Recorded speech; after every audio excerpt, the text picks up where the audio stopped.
Starting in 5 seconds. Sir, if democracy is to survive, the government which swears by democracy must guarantee that nobody would die of hunger. If this is not guaranteed, and if this hope is not kindled in the hearts of millions of our people, our democracy would be meaningless. This has been stated practically by all jurists, all political leaders, and social workers. Now, I would like to know the difficulties if we take into consideration that this right is not included. What are the effects? When I was speaking over the resolution moved by my esteemed colleague regarding northeastern situation, I made a mention that the time had come when you should provide work to the people or allowance if the work could not be given. At that time, the Home Minister had said that this was matter which concerned the Law Ministry. Therefore, I would like to invite the attention of the Law Minister again on this particular point. This is a problem of law and order in this country. The crime is on the increase. There is dissatisfaction everywhere. There is unrest amongst the students.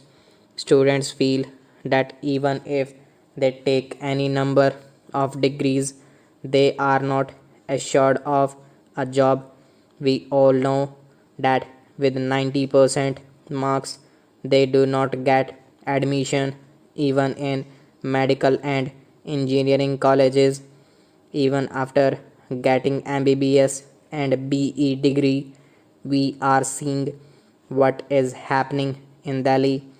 Questions are being raised in this particular house. The number of people below poverty line is increasing every year. If we see this particular data, I think a time has reached when we must introspect and find out the reasons for the same.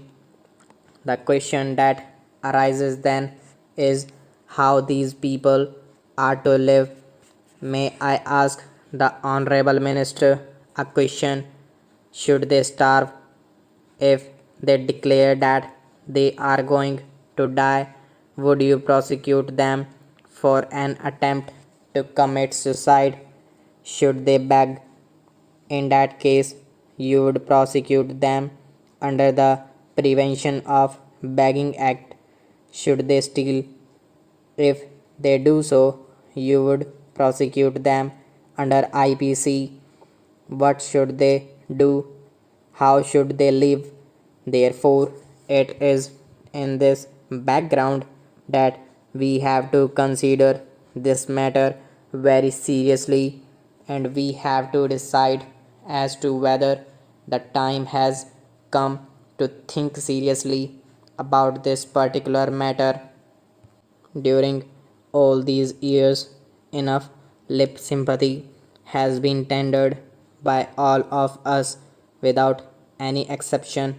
I believe that time has come when we must go beyond this lip sympathy and we must give something in the shape of concrete proposal so that the government and the parliament can tell the downtrodden and unemployed and affected people that the Parliament of India really means business and it does not believe in giving only lip sympathy. If we take into consideration this particular aspect and if we really enshrine this particular right in the constitution, I believe a new hope will be kindled in the hearts of the millions of young people in our country. Younger people will feel that when they would attain the age of 18, it would not be necessary for them to roam from place to place in search of a job.